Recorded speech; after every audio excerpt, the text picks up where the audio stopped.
On behalf of the Indian Academy of Sciences, I have great pleasure in welcoming you all to the 28th mid-year meeting of the Academy.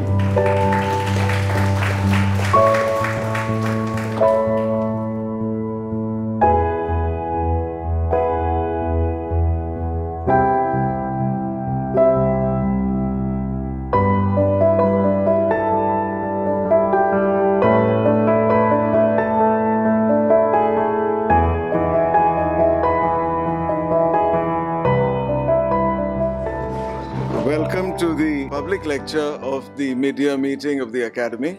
I'm very pleased that we have a speaker today who comes from, as all our speakers at the public talks typically do, they come from outside the discipline of science. But I'm very pleased to introduce Professor R Venkatachalapathy, otherwise known as just Chalapathy. He's a professor at the Madras Institute of Development Studies, MIDS, and he's a historian, a cultural historian. The title of his talk today is C. Subramania Bharati, or Bharatiyar, Nationalism and Creativity. Chalapathy has had a very unusual trajectory, and I'd spend a minute describing it. He is a PhD from JNU, where I teach also.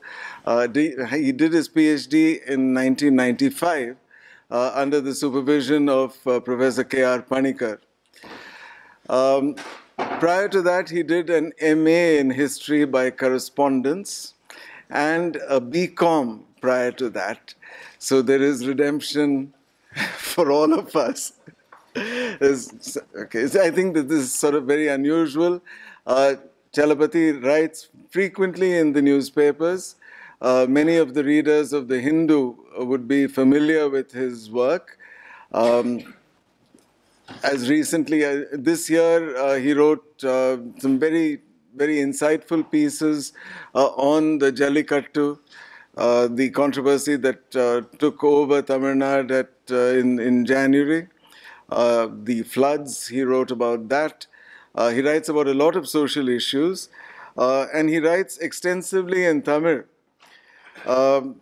trying sometimes to explain the Tamil cultural world to the non-Tamil readers, the English academics, so to speak. His interests are extensive. Since we are friends in person as well as on Facebook, one tends to know a little more about what he is doing. So in the last 2 months, he has he's been the guest of a German cultural society, but based in London. And he's given a number of talks on Tamil for the English audience. And the most fascinating of the titles there was on dirty words in Tamil. Right, abuses and curses and so on. Right. Now, of course, I wonder what Cambridge made of it, Chalapathy, but since they were abuses. No, I first heard of him through a book of his called "In Those Days There Was No Coffee." This was about I presume the induction of coffee in the culture of Tamil Nadu, and most Tamilians are very proud of the coffee that we drink. So to imagine Tamil Nadu without coffee at some point in time, that at least was a very provocative title of a book, which is now no longer sadly in print. And then when I was at the University of Hyderabad, also I have heard him talk about the print media in Tamil Nadu. Anand Vikatan, actually, those of you who might have seen that. So, so it's with some anticipation that I'm looking forward to the talk that he is to give us today on a great cultural icon of Tamil Nadu, Subramania Bharati. Chalapathy.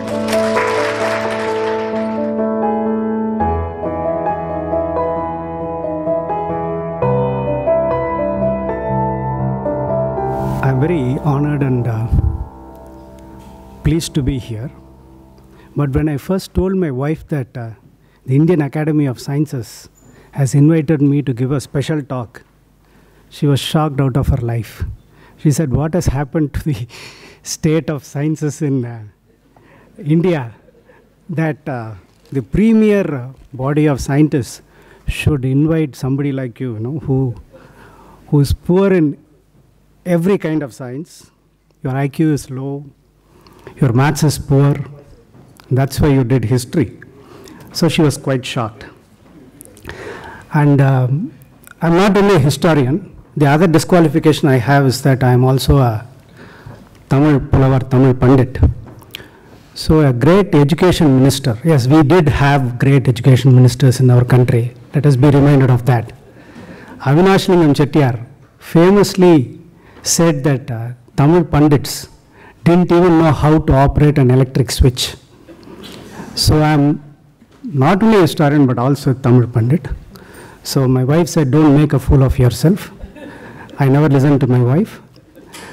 I will make a fool of myself. I'll be like the court jester. After a long day of intense papers, I think my paper, my presentation will give you, some relief from the intensity of scientific inquiry. Then why did I accept this? I'm a true Indian, true nationalist Indian. And like a true Indian, I seek honors which I don't deserve. So the moment Professor Ram Ramasamy invited me to give this talk, I immediately said yes. But historians are also like vampires, even as they suck blood, they look back. And I looked back, tried to look at who are all the speakers who have earlier talked at this forum. I was quite intimidated. Ramchandra Guha, Aruna Roy, Pratap Bhanu Mehta. Sometimes, it's good to have a climb down so that, you can appreciate good talks when you actually hear them.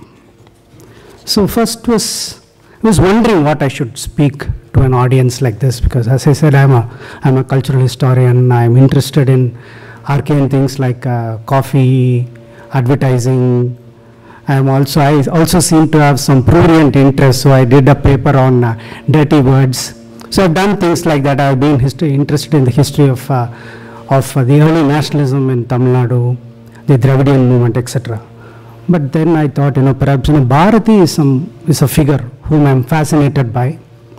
I was drawn to the Tamil cultural and intellectual world. The strange career that I've had is largely due to Bharati, because I stepped into the literary world when I was about 14. That was the year of Bharati's centenary. Bharati's centenary was a great year in Tamil Nadu when we had numerous meetings, numerous talks, and I was inspired by that year. And ever since, I have continued to work on Subramania Bharati. So before I actually talk about Bharati, there is a very interesting coincidence, and I thought I will begin this talk with that. Exactly 100 years ago, almost to the day, in May 1917, Subramania Bharati wrote a column in the Tamil nationalist daily called Sudesamitran. It is a long essay, and he wrote about the Indian Institute of Science. The context was a letter that somebody called Nihal Singh had written to a journal in London. So I underline these words, Nihal Singh, certainly not from Tamil Nadu, and it's a journal from London called Graphic. I'm not able to figure out what that journal is. The thrust of that article was that Nihal Singh is saying, this is not the time for Indians to do science, but we should do technology. Scientific inquiry and experimentation is a luxury at this point in time. We should focus instead on the use of science, the application of science for the development of Indian agriculture, manufacture and commerce. Bharati is hedging it, he is unable to, of course, dismiss scientific inquiry, because, he is strongly rooted in a tradition which believes that Indians held the lead through history in all kinds of knowledge and inquiries. So he makes that point, but he also agrees that at this point in time, when the World War is raging and the West is in the back foot, Western industries are in the back foot, India should use this opportunity. And like one of the views that many of the nationalists had at that time, he also said that Indian Institute of Science, which owes its origin to the munificence of Tata and the Maharaja of Mysore, he says that Indian Institute of Science should not be headed by a Englishman. Apparently somebody called Dr. Boone was the director at that time. He suggests instead that P.C. Rai should be the director of this institute. So apart from the coincidence that, that one is speaking here at the Indian Institute of Science 100 years later, I think there's a very interesting opening gambit for my talk, because there was a time when Indian intellectuals, especially coming from the nationalist movement, had a very wide perspective. They were following things that were happening not only in their own region, but all across India and all across the world. They had an open mind and they were looking at it. And I think it's very, very interesting that a Tamil poet should make such a very important observation and comment about an institution which has dominated science in the subsequent century.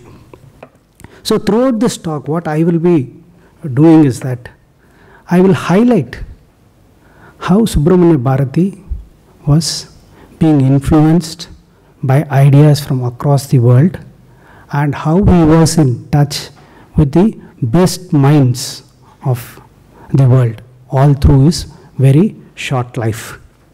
The reason why I say this is, first of all, how many of us actually really know Subramania Bharati? Some of you would know him just as a name. Some of you would know him, would remember the one or two iconic pictures that we have of Subramania Bharati. In fact, exactly 6 photographs of Bharati survive. So very little is known about Bharati. There is not, hopefully at the end of the talk, I hope you will be interested in Subramania Bharati and you will come and ask me, I want to read more about it. I can tell you that, or you can come up to me and tell me that your talk was very bad, but I still think Bharati might be a very interesting figure. Can you suggest a good book? I would actually have to tell you that there is not a halfway decent book on Subramania Bharati in English. If this is the fate of a celebrated, iconic Indian intellectual from one of the regions of India, you can imagine the fate of other lesser known intellectuals.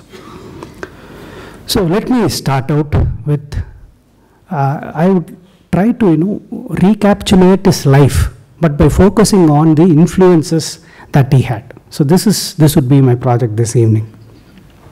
This, what I'm going to present has been culled from a variety of sources, much of them still unexplored. You will be amazed to know that Subramania Bharati, who was born about nearly 135 years ago, celebrated figure, still much of his writings remain to be collected. In the last 20-25 years, I myself have been able to collect at least 200 to 250 pages of uncollected writings. So this is the sorry state of Indian intellectual history. So let me start with this man's life. Subramania Bharati was born in 1882 and died in 1921. Less than 40 years. He actually lived for only 39 years. A very interesting way to remember his lifespan and the times in which he lived is to see it in comparison with Rabindranath Tagore. Bharati was born about 20 years after Tagore and he died 20 years before Tagore.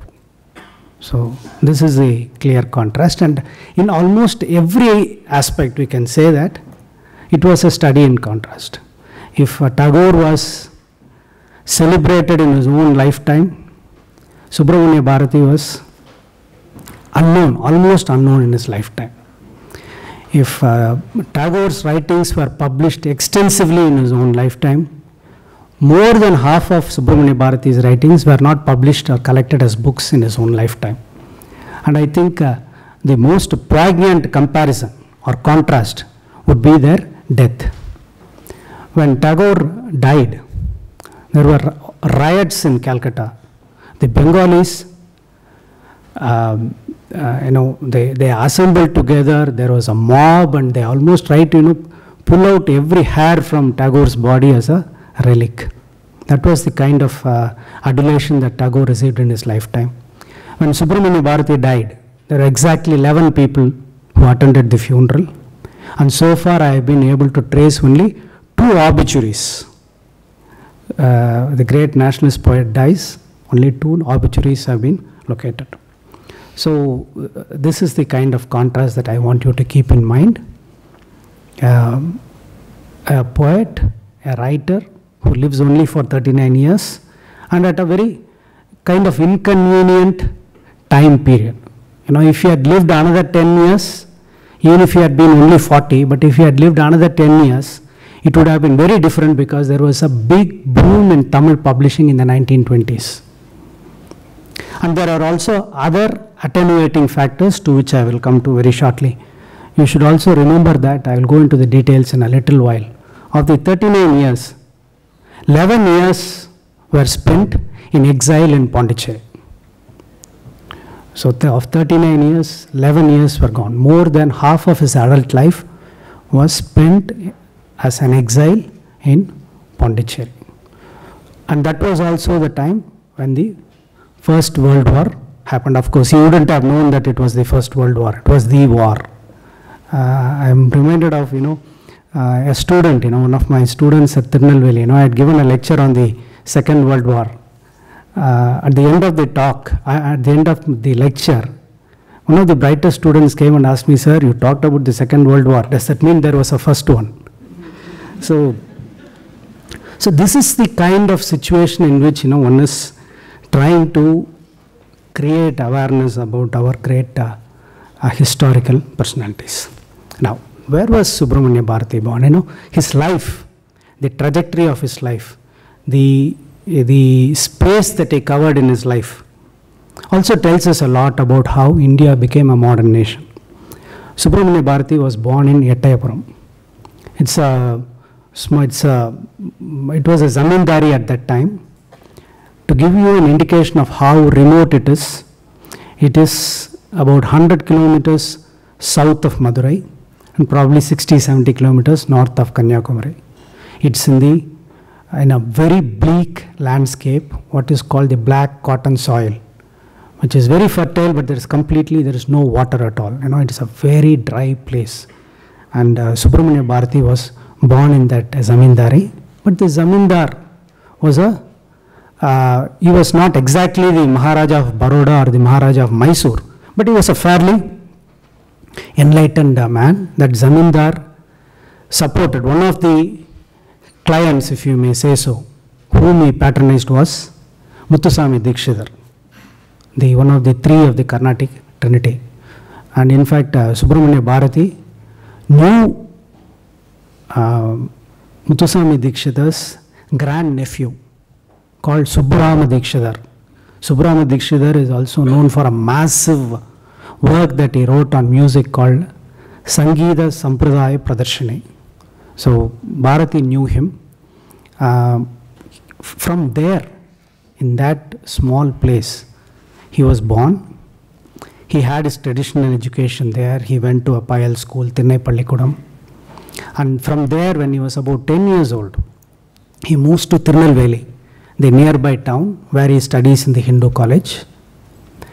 At that time, tragedy strikes his family.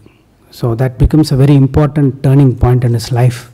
His father, Chinnasamy Iyer, who was in the employ of the zamindari, he was a very enterprising man, very uncharacteristic of the caste and community to which he belonged. They were Tamil Smartha Brahmins. But this man was an enterprising man. He tried to start a cotton ginning mill in this region in the 1890s.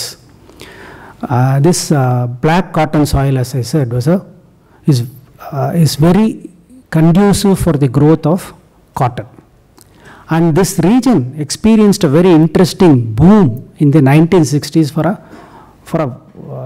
a completely out of the world reason. There is a saying in Tamil, apparently the scorpion bit the coconut tree, stung the coconut tree, but the palm tree got poisoned. So what happened was, the economy and society of this far off place was transformed by the American Civil War.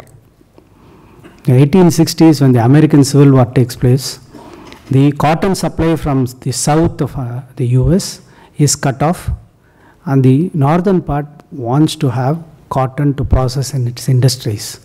And because of that demand, Tirunelveli region, which was producing a new variety of cotton called thinnies, were exported to America, and that resulted in a big boom. So during the 1870s and 1880s and 1890s, in the southernmost part of India, number of cotton mills were basically spinning mills, not weaving mills. And this man, this enterprising man, started a ginning factory, but it folded up within 2 to 3 years. And Subramania Bharati was very clear that this was ruined by the machinations of the British. So he has only abuse for the British. So for him, economic nationalism was not a book that he read, was not something that he imbibed through studying Dadabhai Nauroji or Lala Lajpat Rai, but something that he experienced. So this man is a broken man, and when he dies, there is nobody to take care of the family. And Subramania Bharati, at the age of 12, at the age of 16, he goes to Kasi. From Tirunelveli, he is going to Varanasi or Kasi. This is very interesting, because why does he go to Varanasi? His first move out of his region was because of a certain sacred geography. I'll come back to geography in a little while. The sacred geography was that there was a stream of pilgrims who would go from South India to North India, especially to Kasi. And there was a mutt, there was a kind of a mata there, which patronized, an inn which patronized, provided food and shelters to pilgrims from South India. And Bharati's maternal aunt and uncle were living there. So this boy was sent off to Kasi, and that's where he lives for 4 or 5 years. The end of the 19th century, in the turn of the century in Benares, that was a very active place. Kasi was a very active place. And that is where new ideas come to Subramania Bharati. Bharati, you find him with a turban and a twirled moustache. So this is an iconic image. You may not find anything revolutionary or radical in that. You can be sure that behind that turban, there is no tuft.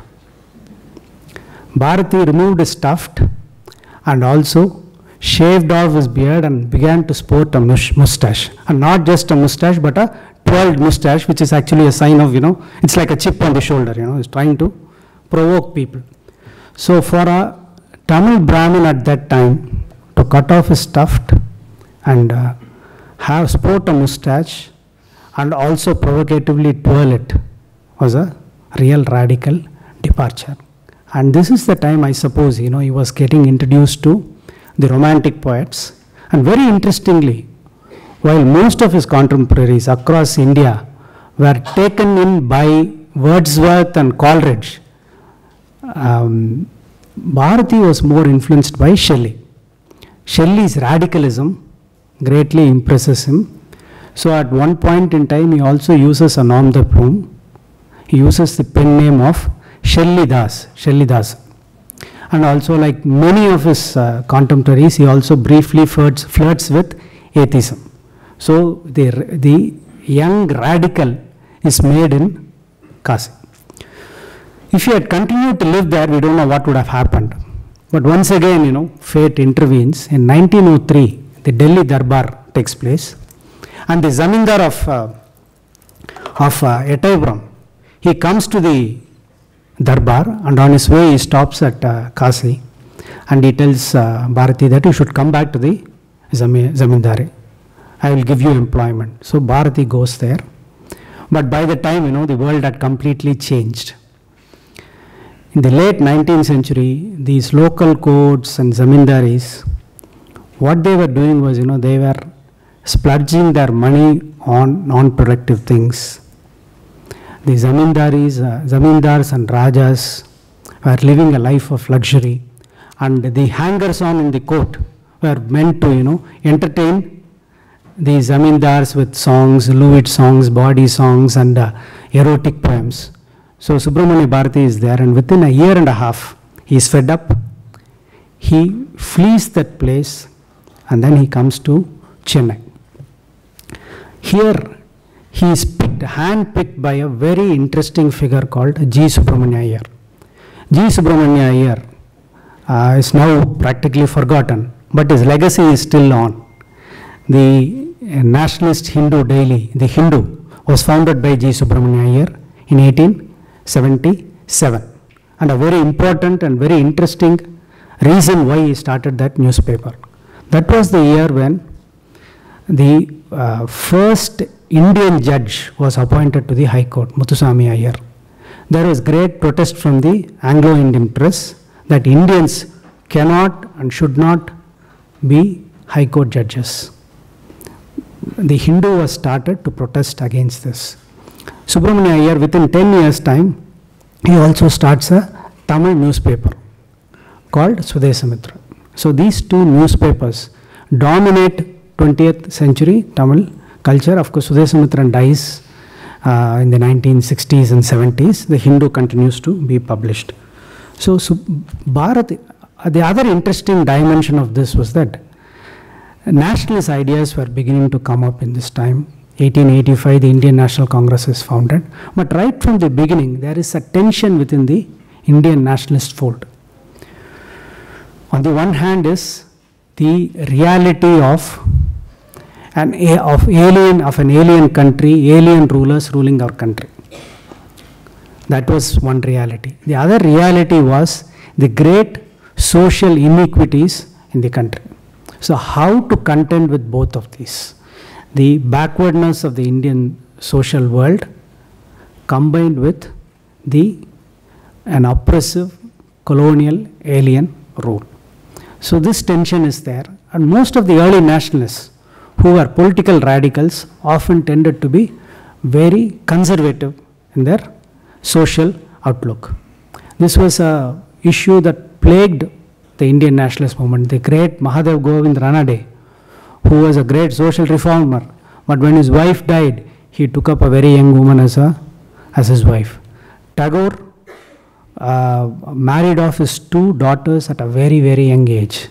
There was a split in the Brahmo Samaj because Keshav Chandra Sen married off his daughter at a very young age. So this tension was there, and throughout his life, Bharati also contended with this tension. Which should come first? Whether political freedom should come first or social freedom should come first. So these are the dilemmas that he is facing, but I'm now going far ahead of the story. So Subramania Bharati comes to Chennai when he is about 23. And for the next 3-4 years, is one of a very, very full and active life. A number of things are changing. The Bengal is being partitioned at that time, which leads to the great Swadeshi movement. Swadeshi movement is the first time when Indian nationalism becomes a mass phenomenon. Until that point, every year, all the elite of India would gather together in one city or the other, have a 3-day event, deliver lectures, get together, and then go back to their homes. But from 1905, with the beginning of the Swadeshi movement, it becomes a mass phenomenon. People are beginning to be mobilized. When Professor Ramasamy introduced me, he talked about, for instance, coffee. We can't imagine a time when there was no coffee. But if you will think about it, everything has a history. Nothing existed eternally. Even the great Indian nation doesn't exist eternally. It is made. We are the ones who make it. Public speaking. I am here standing before a podium and speaking, addressing an audience. 150 years ago, such a form did not exist. 150 years ago, there was no such thing as public speaking. For the very simple reason that there was no such thing called a public. This audience, even though some might criticize this audience saying that it comes from a very, very narrow social and professional class, but still I would say it's a very, very diverse audience. 150 years ago, it would have been impossible for people from different social classes, religious backgrounds, caste backgrounds, to sit in the same hall, sharing an equal space, sitting as equals. This would have been impossible. Public speaking begins less than 140, 150 years ago. And the earliest public speaking also was in English. By the very fact of speaking in English, you know how you can circumscribe the audience, even to this day. So if you can imagine 150 years ago, if you had a speaker speaking in English in, say, Tirunelveli, what would be the universe from which you can imagine that audience. Also, you should remember that the public address system is not invented until the 1920s. So whenever you get messages on WhatsApp saying that this is Swami Vivekananda's public address in 1893, take it with a pinch of salt. So public address systems, recording of sound, the reproduction of sound, dissemination of sound, they all have a history and they have a very short history. This is the first time by the turn of 1900, until that point, there was something called the public discourses, religious discourses. In a temple, of course, somebody would give Kala-Kalaksharam, they would narrate the story of Ramayana or Mahabharata. So that is a very defined thing. This is addressing a public on public issues. Begins in this time. And Subramania Bharati begins to speak in these public meetings, which are held, not in, if you hold it in a temple, immediately it constrains the crowd.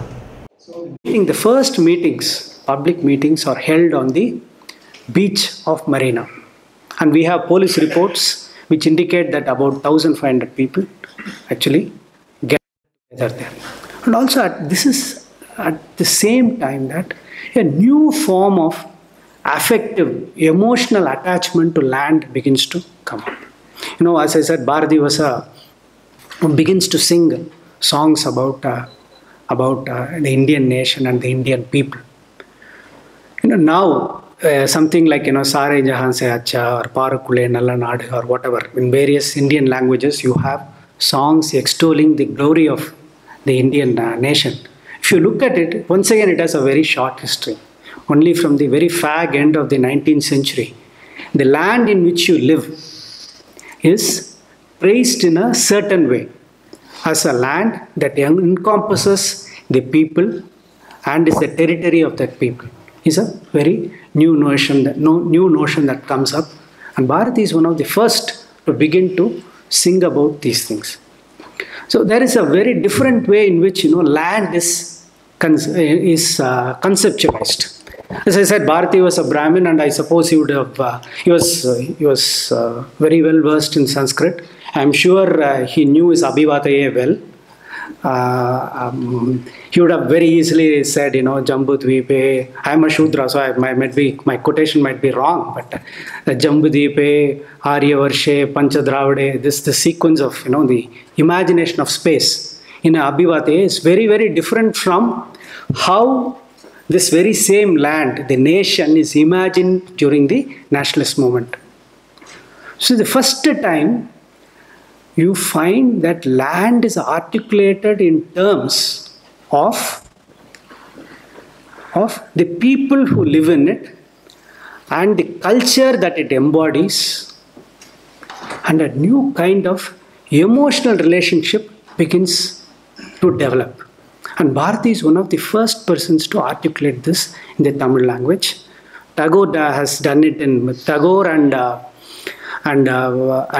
Bankim have done it. But once again, I must say that, the Tamil poet from the remotest corner of Tamil Nadu always envisioned the Indian land in a much wider space, because the Bande Mataram song, Bankim is talking only of 3 crores of people.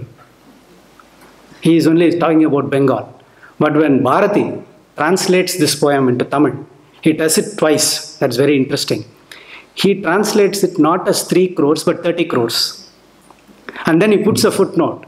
He says that, yes, Bankim has said only 3 words, but he had Bengal in mind, but I am trying to, interpret it for a larger audience. So the very interesting thing is that it is these Tamils who are always called chauvinists and parochialists. Okay? So Bharati is, now this is a new articulation of talking about the people and the nation in a wider sense, in a sense that accommodates all the people of India. And a new affective relationship, emotional relationship also develops between the land and the people. Of course, it can also have other ramifications. Now you can end up, because of this great passion that you have for land, you sometimes put the land over the people. And then you end up defending the remotest and coldest parts of the world, which have no strategic importance and which take a heavy toll of our soldiers. That can also happen. That is a different point. So Bharati is having a very active time in this period. He is following what is happening in Bengal. He is running a journal called India, which is once again very interesting. For the first time, when you term a journal as India, now it might seem as a very banal and pedestrian. But when he started his weekly journal, called it India, there had been no journal which had come with that name, or any other variation of it, Bharatam or Hindustanam or whatever. So now you find that this deep, emotive and affective relationship with the nation is forged. And he keeps track of what is happening in Bengal. He's keeping track of what is happening in Maharashtra, in Punjab. Just to give you 2 or 3 instances, when Lala Lajpat Rai is banished, he's transported from Punjab by the government. Bharati writes a song which is called the Lamentation Song of Lala Lajpat Rai. Not only is it interesting that a Tamil poet should be able to go into the mind of a Punjabi leader and speak through him, the theme of that song is Lajpat Rai is saying, how can I bear to leave my land? That is the burden of that poem. So he is writing about Lajpat Rai. He is a great admirer and disciple of Bal Gangadhar Tilak. In fact, he addresses Tilak only as Guruji. And he also establishes contact with the other great intellectual and cultural movements of India. Just to give one instance, he had a great fascination for Swami Vivekananda. He had read Ramakrishna Paramahamsa, and he had seen, personally he had interacted with Swami Abhedananda, who was a direct disciple of both Ramakrishna Paramahamsa and Swami Vivekananda. But a very important and very interesting turning point in his life is his visit to Calcutta in 1906. When he goes there, he meets Sister Nivedita. All of you would know Sister Nivedita, who is an Irish woman, so she's a white woman. Of course, that's very interesting. For a very long time, the Irish were not considered white. Yeah. Only in less than 100 years, they have been considered to be white. So he meets Sister Nivedita and had a very big impact on his life. Nivedita asks, first question he asks is, are you married? He said, yes. He said, where is your wife? Bharati has no answer. He said, no, if half of our country can be enslaved, how will we ever win freedom? So this makes a very big impact on him. And second, I don't know, probably it's an apocryphal story, but it's a very dramatic instant. Apparently, Sister Nivedita tore her robe and pointing to her white skin, she's supposed to have told Bharati, unless you get over your fear of this white skin, there is no redemption for India. So these two statements will make a very big impact on him. And the first 3 books of Subramania Bharati is dedicated to Nivedita. He is not satisfied with dedicating his first book to her or just his second book to her. Even the 3rd book is dedicated to Nivedita, and he calls her his Guru. So this is another influence. But by this time, things are going out of hand. The Swadeshi movement is gathering steam, and some of the ideas of the Swadeshi movement, there are 2 very important dimensions of the Swadeshi movement. One is, of course, the development of Indian industry. That is one. But a more important one was their emphasis on national education. If we look back, all the ills that ail our country, I would say, is rooted in our education system. So right from the beginning, whether it was Gandhi or Tagore or even the moderate leader Gokhale, they were talking about education. Their views might have differed, but they greatly believed that without fundamentally reframing and overhauling the Indian education system, there is no way we could advance. So that is something that we can discuss later. So this is the life of Subramania Bharati. For 4 years, from 1904 to 1908, he's attending meetings, doing public meetings, singing songs, writing biting editorials, going to Congress meetings, interacting with figures like Tilak and Arvind Ghosh and others. And the British government is not watching it from the sidelines. So a wave of repression is let loose. Very quickly, to recapitulate, Tilak is charged with sedition.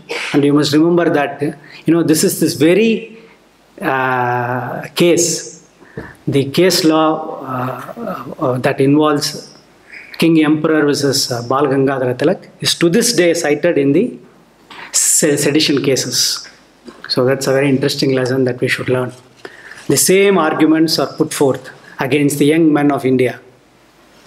The same charges that were leveled against Tilak by an alien government are being invoked to this day. So Tilak is arrested. He is sent to Mandalay prison. Chidambaram Pillai, Bharati's close friend, he gets 2 life imprisonments. Not 1. There is only 1 life you have. But he gets 2 life imprisonments. One of his another friends gets arrested, and in prison he tries to kill himself, unable to bear the torture in the prison. So at this point, Subramania Bharati decides that discretion is the better part of valor. So secretly, he goes to Pondicherry in 1908. So Pondicherry is very interesting because Pondicherry, through a very long complex process of wars that took place in the Carnatic in the 17th and 18th century, by 1816, Pondicherry is in French hands. The French are ruling it. French have enclaves which they are ruling. In those days, Bharati was a pioneer in using this as a political refuge. In those days, what used to happen was when petty criminals would escape to Pondicherry because the British police cannot follow them. So to this day, you find that now people will buy liquor in Pondicherry and come to Tamil Nadu, and from Tamil Nadu, petty criminals will go to Pondicherry. And there are also, small, patches of land of Pondicherry in Tamil Nadu. So there will be a patch of land this size even now in South Arcot district, which is part of Pondicherry, and this will have 3 liquor shops. So people from Tamil Nadu will just pop in, buy the liquor, drink and go away. But okay, but what Bharati does is, he uses this in a brilliant move as political refuge. He escapes to Pondicherry, and he lives in Pondicherry so that the British cannot come and arrest him. It becomes a very important precedent, because within 1 year, Aurobindo Ghosh, who had been arraigned in the Alipur bomb conspiracy case, who was deeply involved in what was called revolutionary terrorism in those days. This is the terms that they use. I am not using these terms. So I'm being very cautious in using these terms.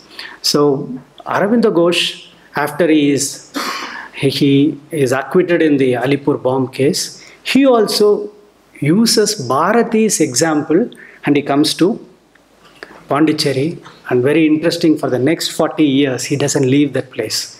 He dies there. That is a different story.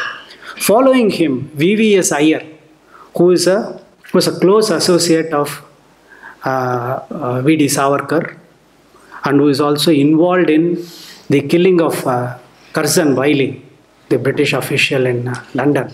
So he also comes to Pondicherry. 11 years, these people are cooped up here. First they go there, and in the initial stages, it appears as though it gives them some relief. The police cannot come and catch us. But what is the problem? The problem is that if you spit from Pondicherry, the spit will fall outside Pondicherry. That's how big it is. It's a very small place, and its population, entire population at that time, was less than 1.5 lakhs. And the British were not quiet. They employed a battery of policemen, CIDs, informers, paid informers. They even tried to kidnap Bharati and others and bring them to British India. So it was in this kind of very closed atmosphere, very closely surveilled atmosphere, that Bharati is there. The first 2-3 years he continues his activities, continues to write, continues to publish, but by then draconian press acts are enacted. By 1910, a very important act called the Indian Press Act, is a very draconian act, is passed. So just to give an indication of how draconian it is, Bharati once, he is writing an article on poetry and sculpture. That is the article. But how he prefaces it? He says, if I write about poetry and sculpture, the new Press Act cannot be invoked upon me. So let me at least write about this to our people. This is the kind of, this tongue-in-cheek way in which he writes. But all this doesn't pass muster. So within 1.5 years, everything folds up. And then something more dangerous happens. In 1911, a British official is assassinated in South Tamil Nadu. That is the only political assassination that takes place in Tamil Nadu, unlike Bengal, where every week there was a political killing. It was the British suspected that Bharati was involved in this, and he was harassed like nobody's business. So from 1912, practically there is no activity. He is completely cut off from politics. All his letters, all the various revolutionary literature that is coming from all over the world, he is completely cut off from it. His only companions are Aurobindo, VVS Iyer, and others. But by this time, Aurobindo is slowly getting into, his spiritual quests and yogic quests, and I think, they too drift apart. But this is the time when Subramania Bharati, the man who was writing poems and singing on the platform, now begins to write extended poems. Let me quickly tell you, about 2 or 3 very important poems which continue to inspire Tamils to this day. 3 major works that he does. First one is a very important one. All of us know the story of Mahabharata, and Mahabharata has been retold in so many ways all over India, and a very interesting way in which Mahabharata is retold, unlike Ramayana. Ramayana is always the story of the Purushottam, Ram, who is the Purushottam, and the story from his birth to the killing of Ravana and his eventual coming back to Ayodhya. But Mahabharata is a very much more complex text. So sections from Mahabharata is often rewritten by various poets, balladeers, etc. Each segment can be rewritten. There is a story about the Virata Parva, there is a story about the Kichakavada, there is a story about Arjuna's various exploits. I will not add any adjective to it because I might be accused of being anti-Hindu. So I will not do anything or say anything like that. So a variety of ways in which Mahabharata is reinterpreted, rewritten and retold. Bharati does a very interesting thing. He takes up one segment. It begins with Duryodhana scheming with his uncle to invite the Pandavas to a game of dice.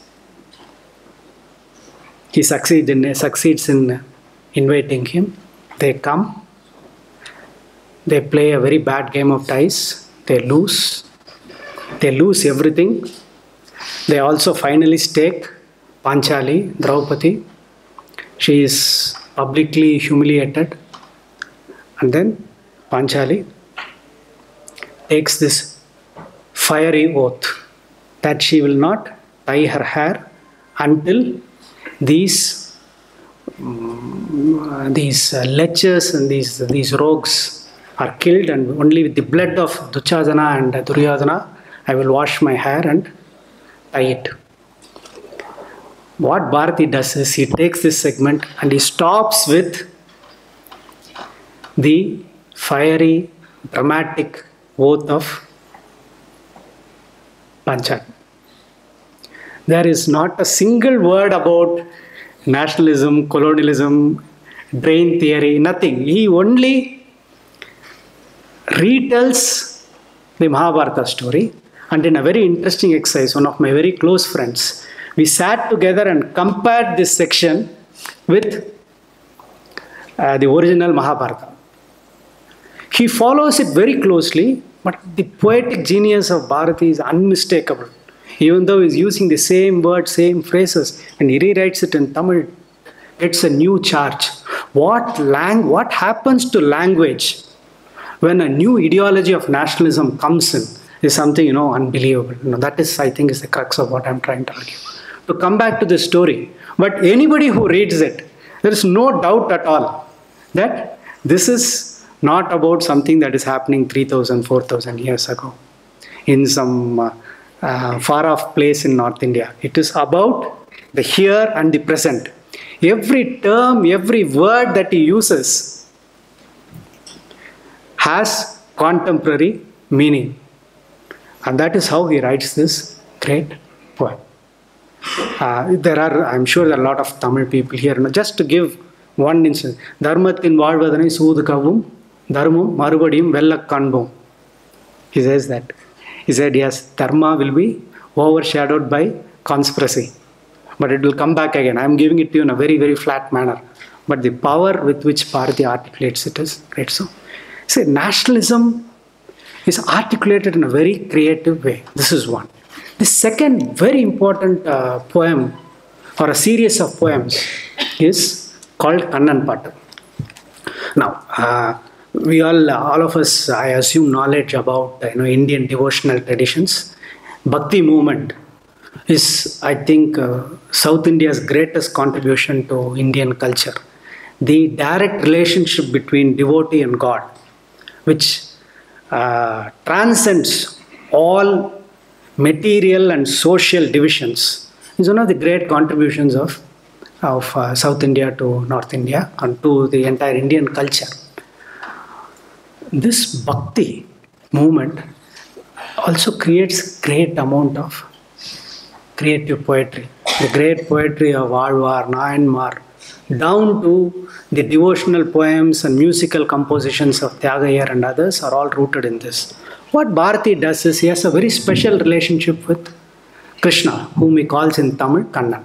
The other great fascination that Bharati has is for Arjuna. In his entire writings, special place is given to Arjuna because I think Bharati was a very weak, physically weak person and he saw Arjuna as the embodiment of manliness and masculinity. So that is one dimension of it.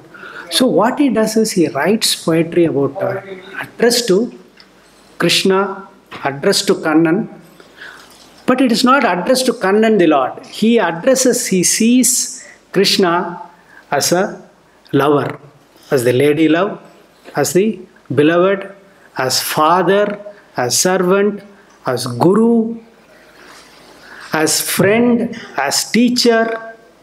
He sees Krishna in all these ways. And when he writes these poems, he becomes one with that. When he takes on the Nayaka Nayaki Bhavam, when he becomes the Nayaki, he sees Krishna as Nayaka. When he becomes as the father, he writes about the child. I'll give you only one instance.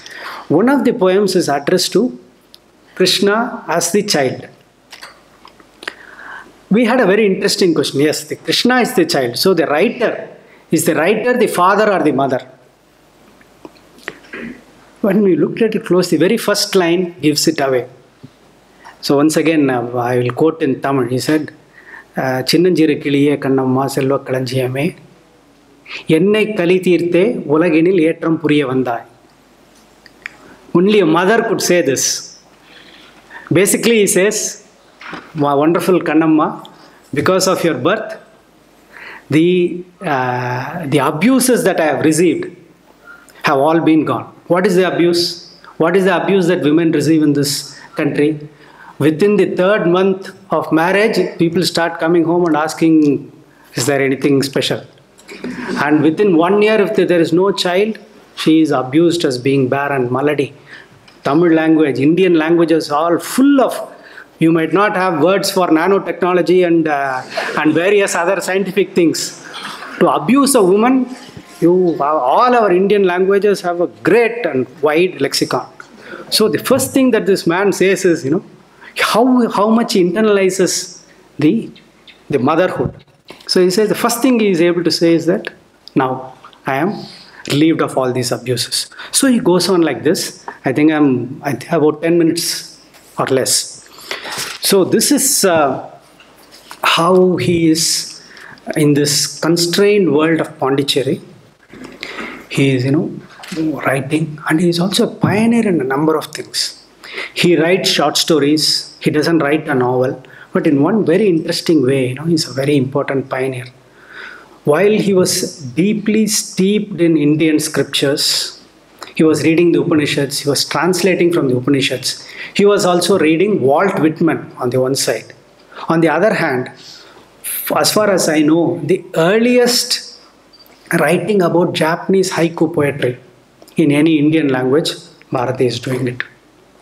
And he translates one particular haiku so quickly, and it captures, translating the haiku is not easy, as you would know. It has to be marked by brevity, and there should also be a surprise at the end, and all that within 3 lines. So Bharati is able to do it very quickly. And based on this, he is one of the earliest poets anywhere in India to write prose poems or vers libre or free verse, which becomes the dominant modernist form of writing in the Indian languages in the 1920s and 30s. So he is doing that.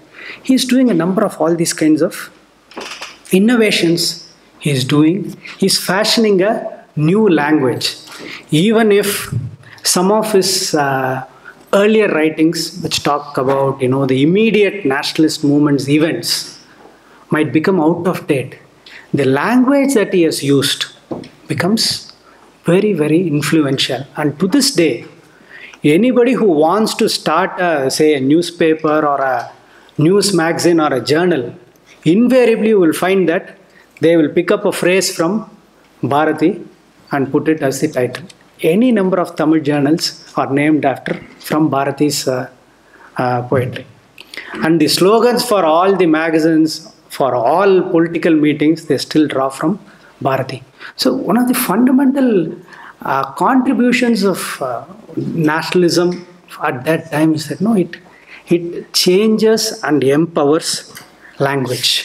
And Bharati does that very splendidly. There are unevenness. One cannot compare across languages, because if you read the poetry of Tagore in translation, it simply doesn't work. While his prose works work, his Home and the World or his Gora travels across languages, but not the poetry. But a sensitive reader can understand what Tagore would have done to the Bengali language when he wrote in Bangla. So there used to be said that pedants always object, they criticize. It used to be said that in school examinations before Tagore won the Nobel Prize, in school question papers, they would reproduce a Tagore poem and say, point out all the grammatical flaws in this poem. Well, now we remember the poem. We don't remember the petty-minded pedants and teachers who set these kind of question papers. So similar things were happening in other parts of India. I'm sure this was happening in Malayalam and Telugu and other regions. But Tamil, each language has its specific genius. And that genius is exploited in a certain fashion so that the language becomes amenable to the communication of new ideas, modern sensibilities. I'll just give you one more instance. In 1970, Bharati is talking about how to coin technical words in Tamil. In 1917, 100 years ago, he's talking about that. On what principles should we base the coining of technical terms? Because to this day, that is the issue that plagues the scientific literature. I don't just mean physical and natural sciences, even the social sciences. Suddenly, 10 years ago, nobody had heard of the term civil society. Now everybody is saying civil society. Suddenly we are using terms like agency. It is not easy to translate a term like agency or essentialization or discourse, as in discourse analysis, deconstruction.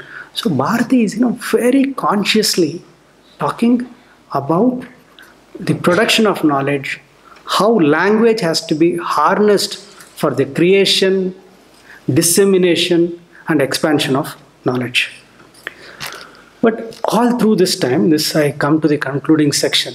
What we have to remember is, Bharati was this quote disguises and a very, very weak and emaciated body.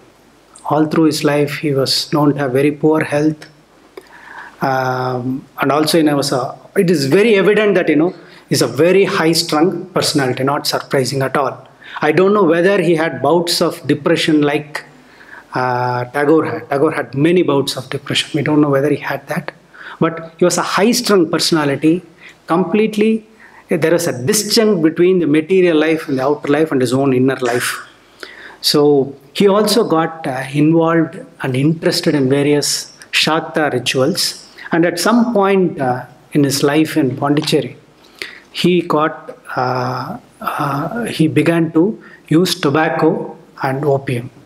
So his body was, an already emaciated body, was further weakened, and also probably it had a very big impact on the way he thought and wrote. You can see the impact of all this in his writings, but all these become kind of, they go through a very, very creative process when they come out. So he's a completely weakened man, he's disillusioned, he's hedged in from all sides. So within a week after the armistice is signed in November, the World War comes to an end, the armistice is signed, Bharati steps into British India. And as soon as he steps in, he is arrested. He is in prison for 24 days. He's a completely shattered man. Nobody to support him. So he goes back to his father-in-law's house. So in Indian tradition, you can imagine, a penniless person going back to his mother-in-law's house. I leave it to your imagination. So he has a very tough time. So he comes back to Chennai. And after being a major journalist, he once again becomes a sub-editor in the same journal where he had started his career. He is writing frequent columns, he is writing poetry, he is trying to address a larger public audience, but the world had changed. He's a weakened man. And since he's a great figure, great figures can't die in bed, right? Robin Hood cannot become an old man and die, right? It would not be a fitting denouement. Mahatma Gandhi could not have died. Some may call him, a very cunning Vaishya. He was a very cunning man, yes. He chose his death. He chose a very, very dramatic death. He refused all protection and he went with a most fervent prayer on his lips, and that would have been the most fitting way in which Gandhi could have died. There was something very dramatic in the way Bharati also died. Bharati had a very strong streak of Vedanta in him. Everything is illusion, or at the same time everything is one. So he used to go to the Parthasarathi temple, and in the Parthasarathi temple there would always be an elephant. All Vaishnavite temples in Tamil Nadu have elephants. I hope some animal lover doesn't go to court and stop elephants from being paraded in the temples. So he tries to feed the temple elephant, which he does every day. But on that particular moment, the elephant just gives him a push. He falls down and he is injured. He lives for some more months, but that is practically the end of his life. And when he dies, it is a very, very sad death, because exactly 11 people are there in his funeral. And most tragically, especially if you look at it from a Hindu perspective, is that there was nobody to cremate him. He didn't have sons, he had only 2 daughters. His half-brother was living in some other place, In those days, there was no way somebody could come in time. There were no ice boxes, there was no flights, no fast trains. So there was actually a argument trying to figure out who was going to cremate him. So he died. As I said, there were only 2 obituaries that were published that I have been able to trace. Sudesimitran published one obituary.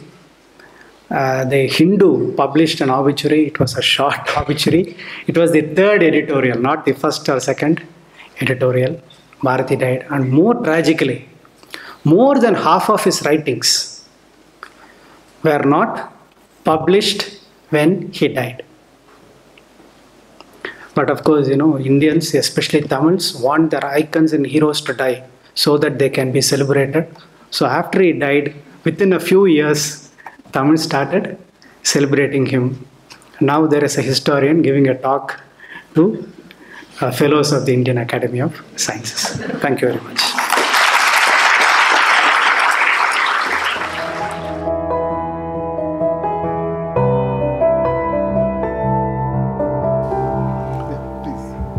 Thank you, Professor. Nice talk. I have 2 quick points to make. First is, you said, Bharati, you went to Calcutta 1906 and met Sister Nivedita. Tagore was 47 years old then and prime of his activity. Is there any record of their meetings? My second point... That will take 20 minutes. Now I have to give that story. And second point, by the way, fixes the mic. Is there any good translation available, published, collective by Hindu or any authentic sources? Do something better for this money. Yeah, it's a very, the relationship between Bharati and Tagore is very interesting. Bharati and Tagore never met. 1906 Congress, Tagore was already fed up with his Bengali compatriots. So he didn't come anywhere near the Congress Pandal in 1906. The other interesting thing is, despite Bharati's how closely he followed Bengal politics. The very first reference to Tagore in his writings comes only from 1914. But from 1914, he follows Tagore very closely. He translates Tagore's writings. He translates 8 of his stories, translates 5 of his essays, and he closely follows all his world tours. And one very striking aspect of his relationship with Tagore is that, this man didn't have one little speck of jealousy or envy about this man. It is unvarnished praise, adulation, and admiration. But to add something more tragic to this, Bharati's life is full of tragedies. 1906, he didn't run into Tagore. But in 1919, Tagore came on a South Indian tour. It was a very successful tour. He went all over Tamil Nadu, from coastal Andhra to Chennai to Tiruchi to Madurai to Trivandrum. He traveled through it trying to raise money. He came with his daughter-in-law, and it's a very memorable tour. But Bharati missed seeing him. It's an essay that I have written. He wrote about it. Tagore wrote about it. Tagore has written about it, but Bharati and Tagore didn't run into each other, and I have almost been able to date it to the day. They crossed each other in Chennai. So that is very surprising. But Bharati's admiration for Tagore was boundless. So that is second translation. As I said, Bharati's poetry doesn't travel well in translation. It travels even worse than Tagore's poems. That much I can tell you. So if you can read Tamil, that is the only way you can do it. But that is the reality. Even if you can read. Lots of people have tried it. Lots of people have tried it. One worse than the other. Sujata. Two questions again, 2 points. The first is this point you made about land and the way we see it or way it was seen before. So why do you think wars were fought if there was no attachment of the people to a land? Of course, land encompasses people, but also culture, which is probably missed today. But what did you mean by saying the attachment is different? That's the first question. The second question is, how much was Bharati influenced by earlier Sangam literature? How much of that influence do you see in his poetry? Okay. 1 second. Okay. So this once again, it has to be a discursive answer, but try to be brief. I said there was no public speaking. I said there was no coffee. Thank goodness we didn't live in those times. The moment now we talk about land, you close your eyes. What do you think of? How do you see India? You see a map of India. 150 years ago, there were no maps, real maps. Maps were being slowly, cartography was developing slowly, maps were being drawn. And only through the English system of education that the maps were being introduced. So maps play a very important role in the imagination of space. So people always fight for their land, but they are fighting for their land. What is the conception of that land? Nobody went and fought for the Chola Empire. They fought for the Chola king perhaps, or they fought for their own land. The allegiance was vowed to the king, not to the kingdom. Or even if it is to the kingdom, there is no conception, visual conception of space. Things like, for instance, the commemoration of the unknown soldier. Are soldiers dying only in the last 150 years? Soldiers have always died. But only in the last 150 years, you are commemorating them. So, whole paraphernalia of artifacts and rituals come together to create a certain affect with this land. Yeah, that is. The nation state has created a new fantasy of new fantasy. Aruna? I am intrigued by 2 of the observations you made. One is the Buckingham's poem mentioning 3 crore and Bharati translating into 30 crores. Another is Bharati starting a magazine called India. I would just like to point out 2 things. One is the name of this institute. This was called Indian Institute of Science in 1907. Another is even more interesting, that is the institute started by Sarkar in West Bengal. He called it Indian Association for Cultivation of Science. This was in 1870 something. So people have been talking about India before Bharati. He's not the first. I'm talking about this whole milieu in which the land becomes important. So I have only one suggestion to make. Could you put on the board, or at least on the screen, the works of Bharati, Subramania Bharati, that's now available to the general public in Tamil literature? Okay, one is something very unusual in the global history of copyright took place. We are all now talking about copyright. I just saw a notice that Indian Academy of Sciences follows an open policy. Yeah, okay. Copyright, Bharati's writings, according to the then existing Copyright Act, 50 years after Bharati's death only, it will come into the public domain. Okay. But what happened was, as I said, when he died in 1921, nobody cared. But by the 1930s, everybody wanted to use his works. His family sold off the copyright. I see. When Chellamma Bharati wanted to marry off their daughter, she sold off the copyright for a pittance. She didn't know that it was going to reap huge benefits. So by 1940s, there was a big demand. Everybody wants to use Bharati, and I give a quotation from Bharati, somebody will sue me.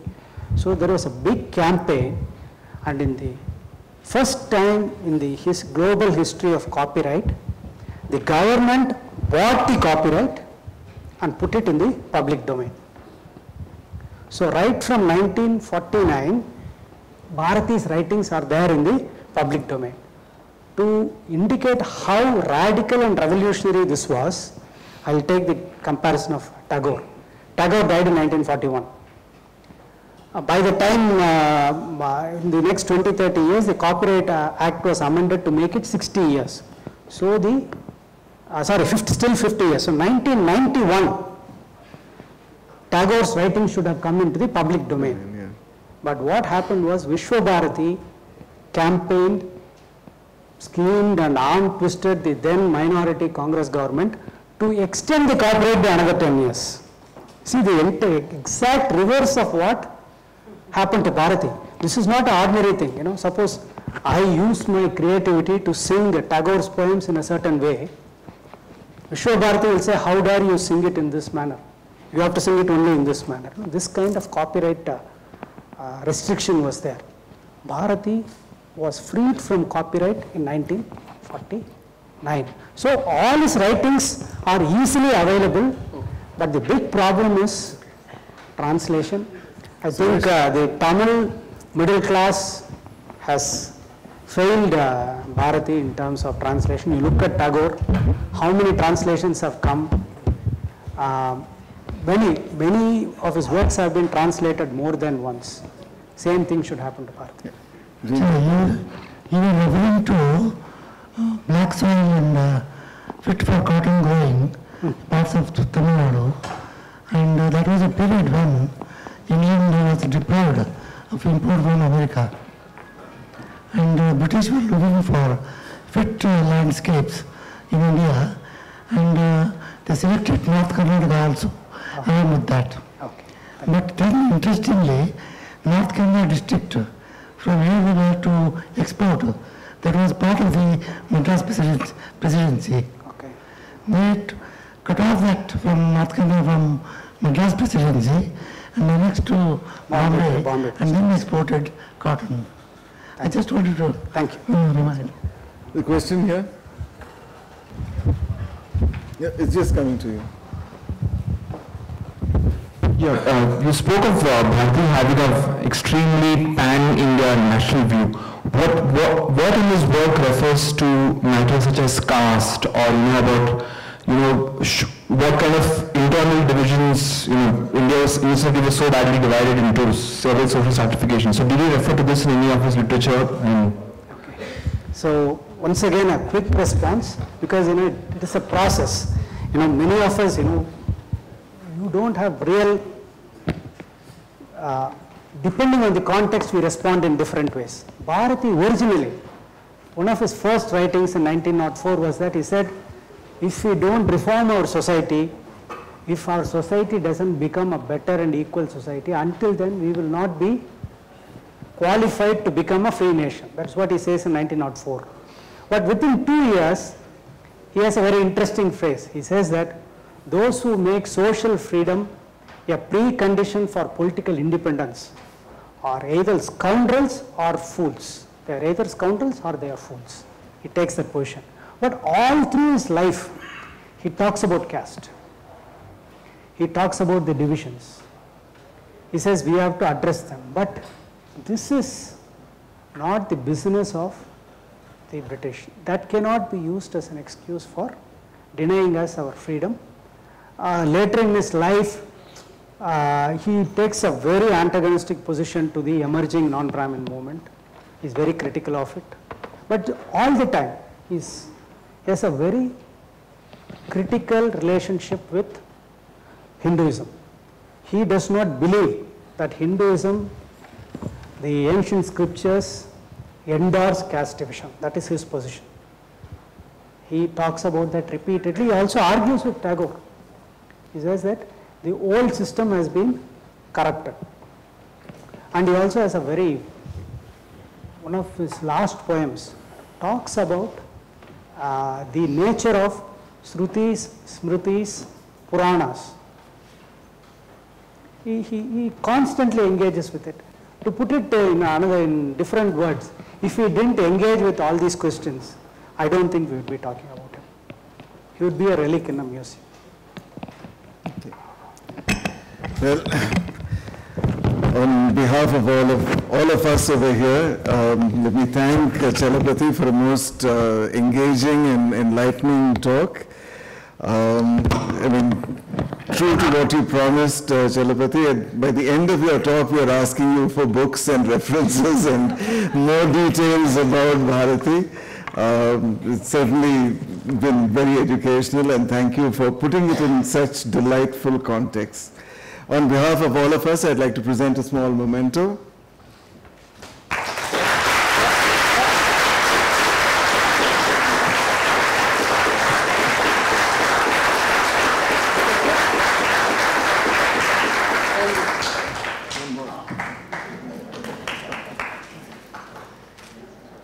Guess what's going up on Facebook?